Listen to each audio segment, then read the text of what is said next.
आप जो कुछ हैं और जो कुछ आपके पास है उस पर रब का शुक्र अदा करें, क्योंकि जो कुछ आपके पास है उसके लिए बहुत सारे लोग दुआएं कर रहे हैं। दुनिया में कितने ही ऐसे लोग हैं जिन्होंने सारी ज़िंदगी एक लफ्ज़ ना बोला और ना सुना।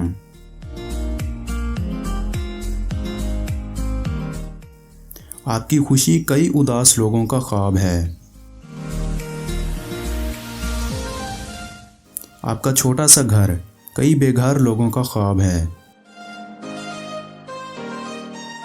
इस दुनिया में कितने ही ऐसे लोग हैं जो बिनाई से महरूम और कभी भी दुनिया की खूबसूरती नहीं देख पाएंगे। आपका परेशान करने वाला बच्चा कई बांझ लोगों का ख्वाब है।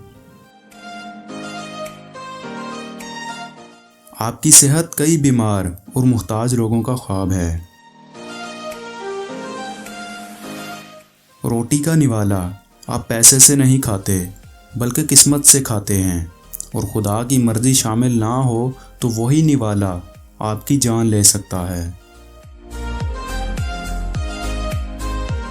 क्या आपने कभी सोचा कि आपकी जवानी जेल में बंद कैद व मुशक्क़त में नहीं गुजर रही?